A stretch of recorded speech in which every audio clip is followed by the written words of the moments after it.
The investigation into the high school massacre is slow-moving and dangerous. The two gunmen who went on the rampage booby-trapped the building and even themselves. In April 1999, Columbine High School in Colorado became the scene of a devastating tragedy. Two students, Eric Harris and Dylan Klebold, unleashed terror in a meticulously planned attack. This horrible incident shocked the entire nation. We must all do more to recognize and look for the early warning signals that deeply troubled young people send often. Igniting urgent conversations about school safety and gun control. Even decades later, the Columbine Massacre stands as a haunting reminder of the horrors that can unfold within school walls. Let's find out what exactly happened the day the Columbine Massacre occurred. Background of tragic event. The Columbine High School shooting, commonly known as the Columbine Massacre, took place on April 20th, 1999 in Colorado. It marked one of the most devastating incidents of gun violence in the history of American high schools. This event not only sparked nationwide discussions on gun control and school safety, but also triggered a thorough investigation into the motivations behind the perpetrators, Eric Harris and Dylan Klebold. Eric Harris was born on April 9, 1981 in Wichita, Kansas, to a family that frequently moved due to his father's career as a U.S. Air Force transport pilot. Eventually, the family settled in Littleton, Colorado in July 1993. Harris attended Ken Carroll Middle School, where he met Dylan Klebold. Later, the Harris family purchased a house near Columbine High School, solidifying Eric's connection to the area. Dylan Klebold, born on September 11, 1981, in Lakewood, Colorado, came from a family that adhered to pacifist beliefs and attended a Lutheran church. He, too, attended Ken Carroll Middle School and eventually moved on to Columbine High School, where his path intersected with Eric Harris's. The trajectory toward the tragic events began to take shape as early as 1996, when Eric Harris created a private website on America Online, AOL. Initially intended for sharing levels, WADs, he created for first-person shooter video games like Doom and Quake, Harris's website gradually evolved into a platform for his blog. His blog chronicled his involvement in acts of mischief and vandalism, often alongside Dylan Klebold.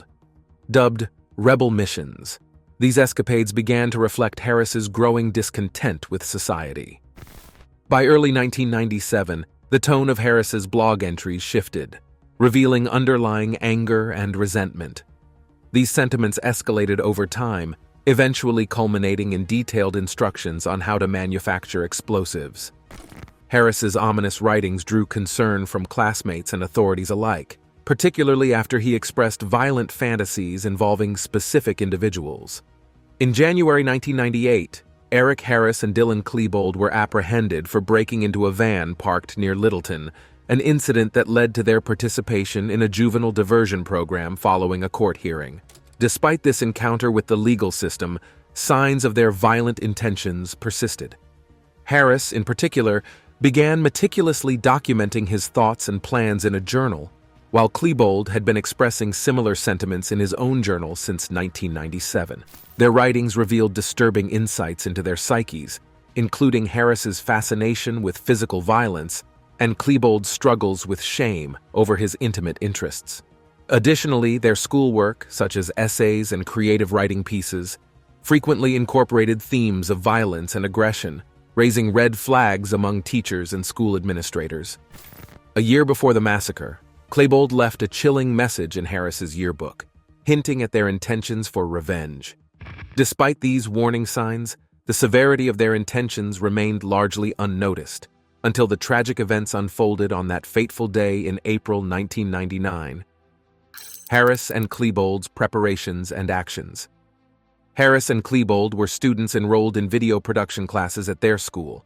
They had access to school video equipment and recorded 5 videotapes.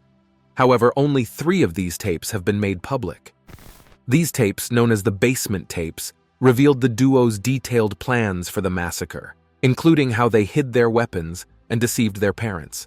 Additionally, there was a final video recorded by Harris and Klebold just 30 minutes before the attack, in which they said their goodbyes and apologized to their friends and families. Over the past few decades, most perpetrators of murder in the United States have predominantly used semi-automatic handguns. However, in 6 of the 10 deadliest attacks since the 1960s, semi-automatic rifles were utilized.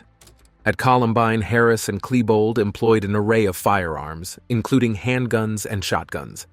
The ease with which they obtained these firearms, legally purchasing them through a friend at a gun show, ignited debates about gun access in America. In the months leading up to the attack, Harris and Klebold acquired firearms, including 2 9mm firearms and 2 12-gauge shotguns. They had to purchase these weapons through a friend, as they were underage. Following the massacre, both the friend and the seller were prosecuted and sentenced to prison. Apart from firearms, the attack involved improvised explosive devices, IEDs. Harris and Klebold constructed a total of 99 bombs, including pipe bombs, Molotov cocktails, and propane bombs. These bombs were strategically placed in various locations, such as the cafeteria and their cars. They also equipped themselves with knives, although these were not used during the attack. Harris's website contained instructions on making pipe bombs and Molotov cocktails, indicating premeditation and planning. Klebold even brought a pipe bomb to work once, alarming his co-workers. The duo gave nicknames to some of their pipe bombs, showcasing a disturbing level of detachment and planning. In addition to the physical preparations, Harris and Klebold also made videos portraying themselves as part of a group called the Trenchcoat Mafia, which opposed jocks and extorted money from preps for protection. They wore black trench coats on the day of the massacre, resembling the portrayal in their videos. Despite the extensive planning and preparations, the aftermath of the attack led to legal proceedings and the destruction of the tapes made by Harris and Klebold. These tapes were initially shown to select families and journalists, but were later destroyed to prevent them from inspiring future acts of violence. The tragic day. On April 20th, 1999, at Columbine High School, Eric Harris and Dylan Klebold arrived separately in their cars around 11:10 a.m. They carried out a dangerous planned attack that would become one of the deadliest school shootings in United States history. Upon their arrival, Harris and Klebold entered the school cafeteria, where they placed 2 duffel bags containing propane bombs set to detonate at 11:17 a.m. The bombs were intended to cause mass casualties during the busy lunch hour. After setting the bombs, they returned to their cars to wait for the explosions. However, the bombs failed to detonate as planned, sparing the lives of hundreds of students who were inside the cafeteria. Frustrated by the failure of their initial plan, they both armed themselves with an arsenal of firearms, explosives, and ammunition concealed under their trench coats. Harris wore a military bandolier and a t-shirt with the phrase "Natural Selection" printed on it, while Klebold wore a t-shirt with the word "Wrath" emblazoned in red letters. Around 11:19 a.m., dressed in their trench coats, Harris and Klebold began shooting outside the school. They targeted students and faculty members indiscriminately, causing chaos and panic. After firing outside, they both made their way inside the school, where they continued their rampage. They entered the library, where many students were studying or hiding, and opened fire. By approximately 11:35 a.m., Harris and Klebold had taken the lives of 12 students and a teacher, and wounded more than 20 others. The library became a scene of unimaginable horror as students desperately tried to escape or hide from the gunmen. Throughout the attack, Harris fired his carbine rifle and shotgun, while Klebold used a Tech-9 handgun and a double-barreled shotgun. Law enforcement officers also engaged in exchanges of gunfire with the shooters. As the situation unfolded, chaos engulfed Columbine High School. Students and faculty members fled in terror, while emergency responders rushed to the scene. Violence and loss. After leaving the library, Harris and Klebold made their way to the science area of the school. Once there, they entered an empty storage closet and started a fire. Fortunately, a quick-thinking teacher who had taken shelter in a nearby room extinguished the flames before they could spread. Following the arson incident, speculation arose about the motives behind Harris and Klebold's actions. Some suggested they deliberately targeted certain groups, including athletes, minorities, and Christians, as their victims. This speculation added to the confusion and fear surrounding the tragic events. One widely circulated account involved Cassie Bernal, a student who was allegedly asked by one of the gunmen whether she believed in God. Supposedly, when Bernal answered affirmatively, she was shot. The story gained significant attention, leading Bernal's parents to later publish a book titled "She Said Yes" in honor of their daughter's perceived martyrdom. However, further investigation revealed that the question about belief in God was directed at another student who had already been wounded by gunfire. When this student responded positively, the shooter moved on, indicating that Bernal's death might not have been linked to her religious beliefs as initially believed. After causing the fire, Harris and Klebold continued their rampage, moving toward the south hallway of the school. There, they fired into an empty science room before being captured on security cameras as they returned to the cafeteria. Inside the cafeteria, they attempted to detonate propane bombs but were unsuccessful. Klebold ignited a Molotov cocktail, resulting in a small fire that was quickly contained by water sprinklers. Leaving the cafeteria behind, the gunmen proceeded to roam the main north and south hallways of the school, firing shots into walls and ceilings. Throughout their rampage, students and teachers sought refuge in classrooms, terrified by the chaos unfolding around them. At various points, they both revisited areas they had already traversed, including the main office and the school kitchen. Their actions seemed erratic and unpredictable, instilling further fear and confusion among those present. Returning to the library, the gunmen found it devoid of survivors except for two individuals, one unconscious and the other injured. Inside the library, gunfire was exchanged between the assailants and law enforcement, but thankfully, no one was harmed during this encounter. By the time the gunfire ceased, it became apparent that both Harris and Klebold had ended their own lives.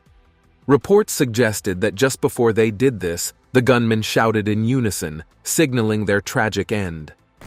In the aftermath, details emerged that raised questions about the sequence of events leading to the Harris and Klebold's deaths. Speculation arose about who shot whom first, with forensic evidence indicating a complex series of actions and reactions between the two perpetrators. The victims of the Columbine shooting encompassed a diverse group of individuals, including several students and a teacher. Their lives were tragically cut short by the senseless violence perpetrated by Harris and Klebold.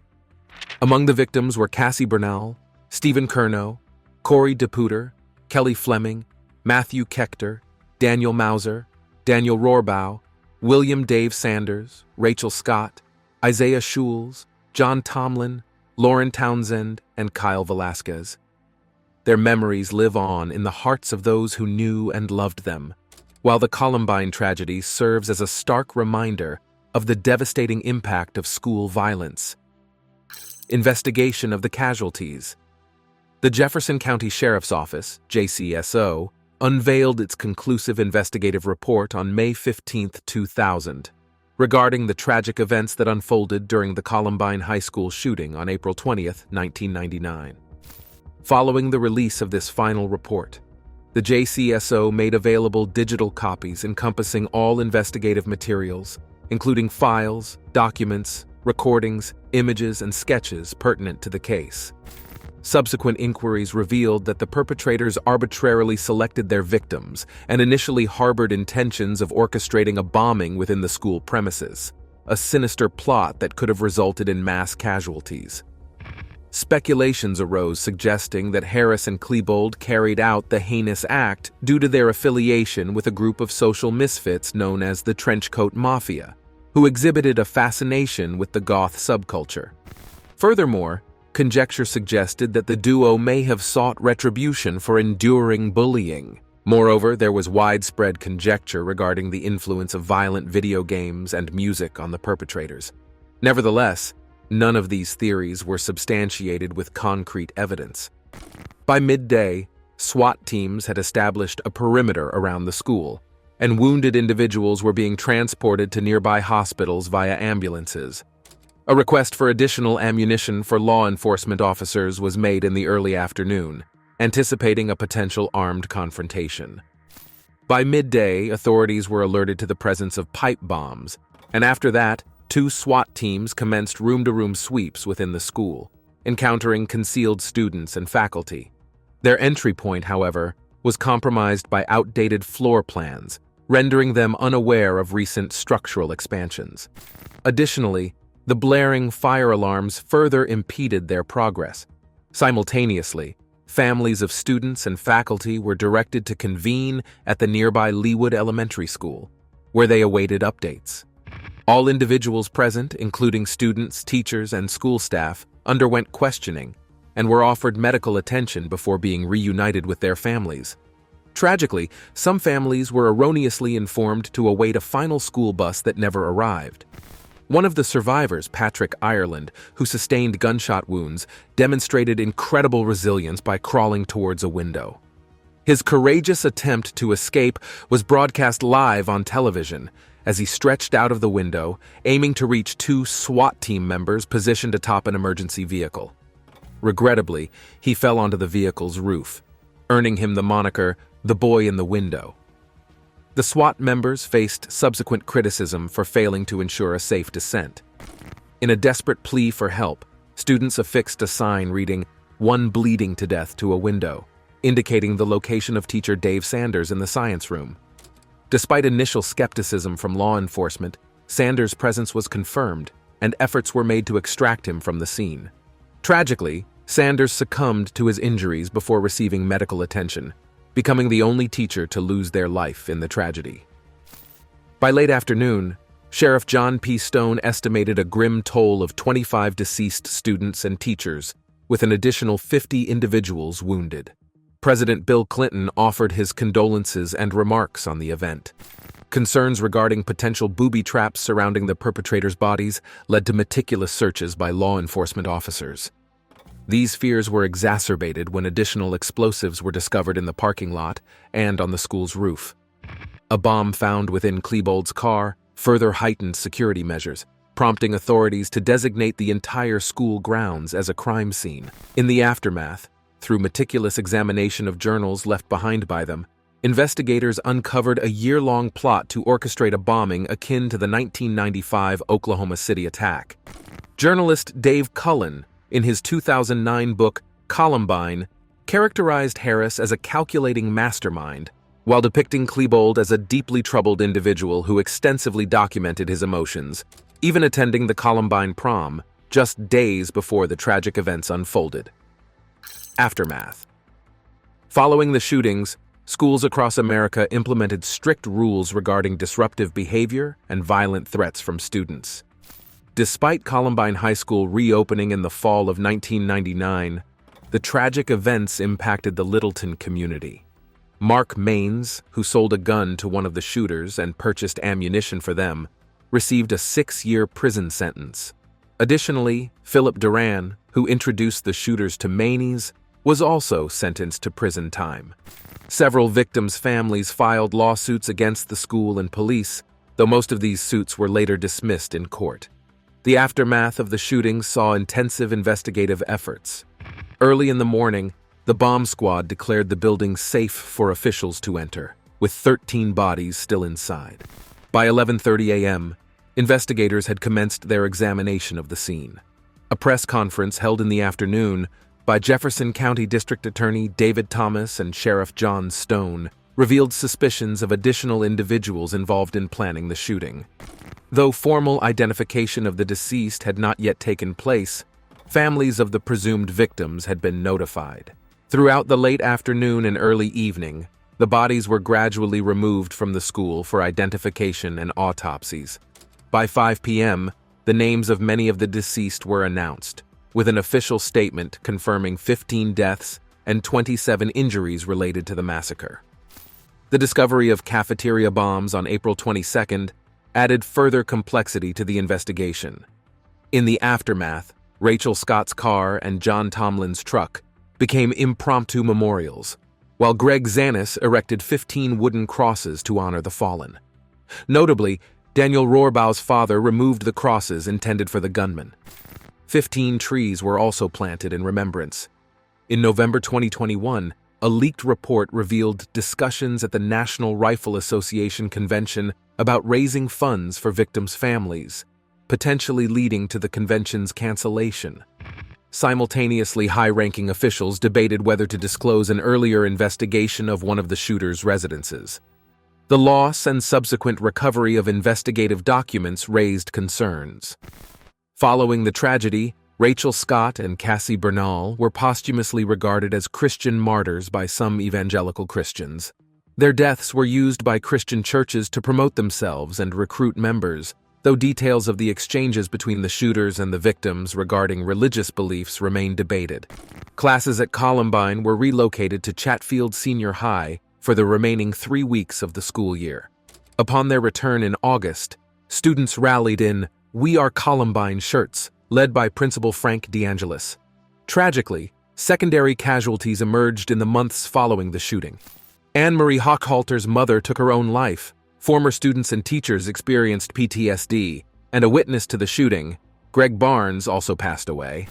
Survivor Austin Eubanks battled addiction, eventually succumbing to an accidental overdose in 2019.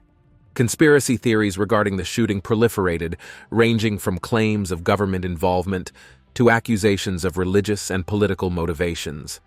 The Columbine tragedy added to a list of school shootings in the United States, fueling ongoing debates about gun control and interpretations of the Second Amendment. With tens of thousands of gun-related deaths annually, the issue remains contentious. Impact and media coverage. Columbine wasn't the first or deadliest school shooting. Attacks by students wearing trench coats and carrying guns in classrooms have been happening since 1983. Among over 200 planned attacks at K-12 schools since 1966, Columbine stands out as the most influential. Lessons, or lack thereof, from Columbine have changed how police respond and how schools try to prevent similar incidents. For teenagers planning violence, Columbine serves as a notorious model. The shooting at Columbine High occurred when 24/7 news channels were becoming popular. Extensive media coverage, fueled by a slow news cycle and immediate local reporting, brought the tragedy into homes across the country. Esquire magazine, reflecting on media coverage 20 years later, admitted significant failings in portraying the events accurately. Misinformation and speculation dominated early reports, shaping public perception of the shooters. Ironically, Columbine wasn't intended as a shooting, but as a bombing. When the bombs failed, the attackers resorted to firearms, roaming the school for victims. Notably, school shootings had occurred before Columbine, such as in Stockton, California, and Jonesboro, Arkansas. The first known instance of a trenchcoat-clad attacker shooting at a K-12 school was in 1983 in Illinois, long before Columbine. Similarly, in 1993 in Kentucky, a student planned a shooting inspired by a novel. After Columbine, schools across the U.S. introduced new security measures like see-through backpacks and metal detectors. Zero-tolerance policies towards weapons and threatening behavior became common, although some experts criticized their harshness. Police tactics evolved in response to criticism of their slow response during the Columbine shooting. The immediate action rapid deployment tactic replaced traditional methods, emphasizing quick intervention to neutralize shooters. Legal battles ensued after the massacre, with survivors and victims' families filing lawsuits. Settlements were reached with some families, while others faced challenges due to government immunity laws. Memorials were erected to honor the victims, including the Hope Columbine Memorial Library. A permanent memorial was dedicated in 2007, following years of planning and community input. The shooting reignited debates about gun control, with calls for stricter measures and closing the gun show loophole. Michael Moore's documentary, Bowling for Columbine, explored America's obsession with firearms.